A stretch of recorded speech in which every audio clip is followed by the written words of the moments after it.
Hey friends, நான் Lakshmi. Welcome back to my channel. இன்றைக்கி ஒரு சிம்பிளான பாஸ்தா ரெசிபி தான் செஞ்சு காட்ட போகிறேன். ரொம்ப சிம்பிளாக ஒரு 10 நிமிஷத்தில் ரெடி பண்ணிடலாம். வீட்டில் இருக்க மசாலா பொருட்களை வச்சேன்.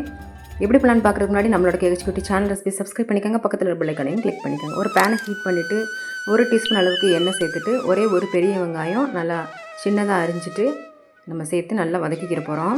நல்லா வதங்கிடணும்.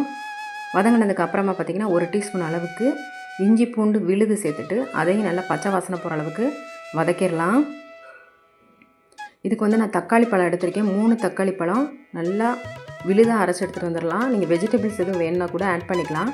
நான் வெறும் தக்காளி வெங்காயத்தை மட்டும்தான் வச்சு இன்றைக்கி வந்து செய்ய போகிறேன்.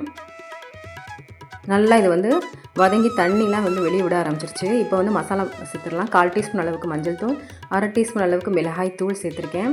உப்பும் தேவையான அளவு சேர்த்துட்டு நல்லா வதக்கிடலாம். நான் வந்து இதுக்கு சங்கு பாஸ்தா எடுத்திருக்கேன். அதை ஒரு 2 நிமிஷம் நல்லா சுடு தண்ணீரில் கொதிக்கிற தண்ணீரில் போட்டு ஒரு 2 நிமிஷம் மட்டும் வேக வச்சு எடுத்து நல்லா ட்ரைன் பண்ணி வச்சுட்டேன். இப்போ இது நல்லா வதங்கிருச்சு. இப்போ நீங்கள் உங்களுக்கு இதில் இனிப்பு சுவை தேவைன்னா 1 டீஸ்பூன் அளவுக்கு சுகர் சேர்த்துக்கோங்க. வேணான்னா ஸ்கிப் பண்ணிடலாம். இனிப்பு சுவை சேர்த்தா கொஞ்சம் நல்லாயிருக்கும் டேஸ்ட்டு. இப்போ இது நல்லா வதங்கினதுக்கப்புறமா தண்ணி விட ஆரம்பிச்சிடும். அதுக்கப்புறம் வேக வச்சு எடுத்த பாஸ்தாவை வந்து இதில் ஆட் பண்ணிடலாம். நீங்கள் என்ன விதமான பாஸ்தா வேணாலும் ஆட் பண்ணிக்கலாம். நான் இன்றைக்கி சங்கு பாஸ்தா ஆட் பண்ணிக்கிறேன். நல்லா மிக்ஸ் பண்ணிவிட்டு கொத்தமல்லி இலைகளை தூவிட்டு ஒரு 2 நிமிஷம் மட்டும் லோ ஃப்ளேமில் அடுப்பில் வச்சுட்டு இறக்கிற வேண்டியதுதான்.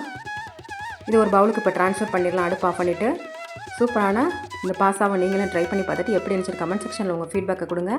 மறக்காமல் நம்ம சேனலுக்கான சப்போர்ட்டிங் கொடுங்க. லைக் பட்டனை ப்ரெஸ் பண்ண மறந்துடுங்க. Bye friends.